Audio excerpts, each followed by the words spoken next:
Hello. Today we're going to be going through how to enrol your child in out-of-school hours care with Communities at Work. You're going to start on the Communities at Work website, comsatwork.org.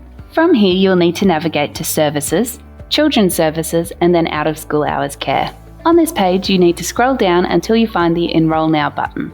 This will open up our enrolments portal. If you already have a child enrolled with us, you can simply click Log In and use the details you've used for out-of-school hours care enrolments in the past. If not, click Register an account for a new account. This will open up the landing page on our enrolments portal. You will need to start with the Guardian details. It's important to list Guardian 1 as whichever Guardian is a CRN or Centrelink reference number holder. Below this, you will need to enter the child's details. You can also add a child or you can remove a child if you've accidentally clicked Add more times than needed. Next, you will need to select the school in which your child will be attending out-of-school hours care. Below this, you have the option of changing your enrolment form to a casual enrolment, but in this instance, I'm going to create a permanent enrolment. Below, you select the days that you will be needing before school care and after school care and whether or not this is on a weekly or fortnightly basis. If you are only needing one or the other, then you only need to select which one you are after. So if you're applying for after school care, you can simply leave before school blank, and vice versa. In this instance, I'm creating a weekly booking for both Monday and Friday before and after school care. Once I've done this, I click Submit. This will bring up an application submitted notification. This is not the end of the application process. You will then need to navigate to your emails and open up the most recent email you received from us. After carefully reading the email, click Complete the enrolment form to reopen the enrolments portal. It's worth noting for new users that if you haven't already set your password, you will need to do this after clicking this button. Once on the home page, scroll towards the bottom and you will be able to click View Bookings against each child's name. Here you're able to see the Monday and Friday that I've selected for before and school aftercare is highlighted in orange. This means that these days are available for me once I've completed my enrolment form. You can then scroll back up and click Complete Enrolment Form at the top of the page. This will take you to the Personal Details page. It should autofill with Guardian 1 details, which were filled in the first application process. However, you will need to provide additional information here. If you are claiming the childcare subsidy on this enrolment, then you will need to click Yes against Claim CCS. On this occasion, however, we're going to select No.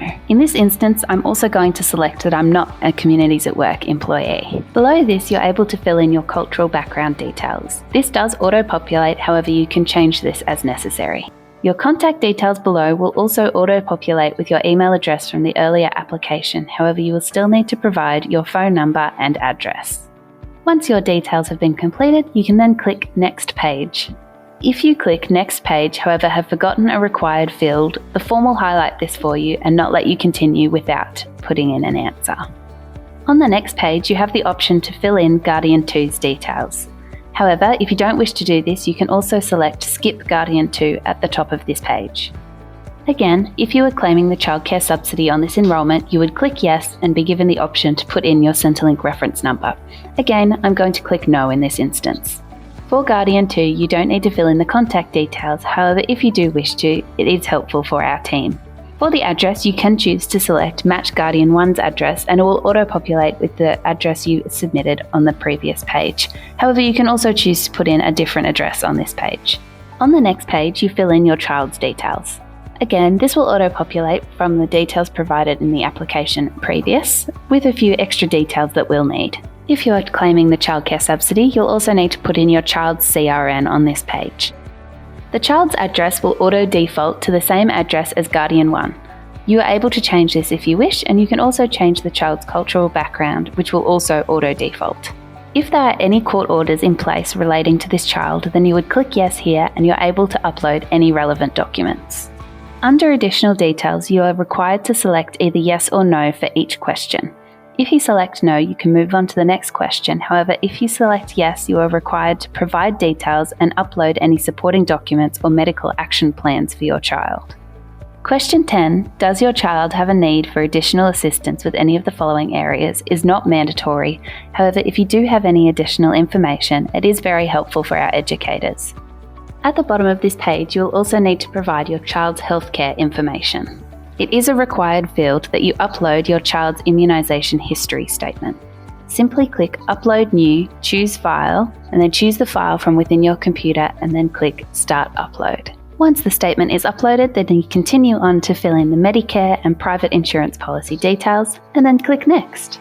The next page is for filling in nominee details. A nominee is someone who can pick up your child in the event of emergency, illness, or injury if a guardian is unable to get there. After filling in nominee 1's details, you're then able to nominate a second nominee should you choose to, but this is not required.